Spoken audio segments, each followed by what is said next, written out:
ਤੁਹਾਡੀ ਜ਼ਿੰਦਗੀ ਦੀ ਸਭ ਤੋਂ ਵੱਡੀ ਗਲਤੀ ਇਹ ਹੋ ਸਕਦੀ ਹੈ ਕਿ ਤੁਸੀਂ ਕਿਸੇ ਦੂਜੇ ਕੋਲੋਂ ਆਪਦੀ ਜ਼ਿੰਦਗੀ ਦੇ ਕਿਸੇ ਅਹਿਮ ਮਸਲੇ ਦੇ ਵਿੱਚ ਸਲਾਹ ਲਓ।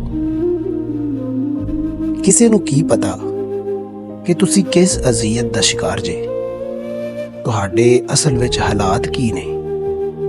ਜਿਹੜਾ ਕੁਝ ਤੁਸੀਂ ਆਪਣੀ ਜ਼ਿੰਦਗੀ ਦੇ ਬਾਰੇ ਜਾਣਦੇ ਜੇ, ਕੋਈ ਦੂਜਾ ਕਿਵੇਂ ਜਾਣ ਸਕਦਾ ਹੈ। ਨਾ ਉਹ ਸਭ ਕੁਝ ਜਾਣਦੇ ਨੇ ਜਿਹੜਾ ਕੁਝ ਤੁਸੀਂ ਖੁਦ ਜਾਣਦੇ ਹੋ, ਨਾ ਉਹ ਸਭ ਕੁਝ ਵੇਖ ਸਕਦੇ ਨੇ ਜਿਹੜਾ ਤੁਸੀਂ ਵੇਖ ਰਹੇ ਹੁੰਦੇ ਜੇ।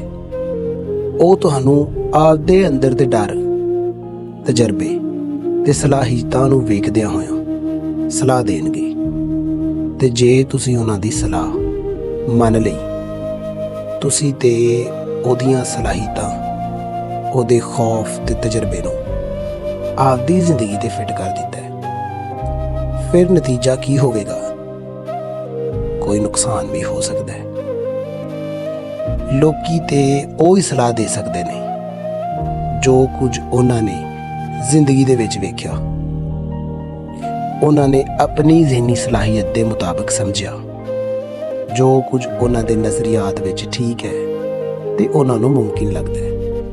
ਤੇ ਆ ਵੀ ਹੋ ਸਕਦਾ ਹੈ ਕਿ ਜਿਹੜੀ ਚੀਜ਼ ਉਹਨਾਂ ਨੂੰ ਨਾਮੁਮਕਿਨ ਲੱਗਦੀ ਹੋਵੇ, ਉਹ ਤੁਹਾਡੀਆਂ ਸਲਾਹੀਤਾਂ ਦੇ ਅੱਗੇ ਕੱਖ ਵੀ ਨਾ ਹੋਵੇ। ਤੁਹਾਡੀ ਸਲਾਹੀਅਤ, ਤੁਹਾਡੀ ਸੋਚ, ਤੁਹਾਡੀ ਤਾਕਤ ਕਦੀ ਵੀ ਕਿਸੇ ਹੋਰ ਦੀ ਸੋਚ ਨਾਲ ਨਹੀਂ ਤੋਲੀ ਜਾ ਸਕਦੀ। ਸਲਾਹ ਲਓ, ਪਰ ਸਮਝ ਕੇ।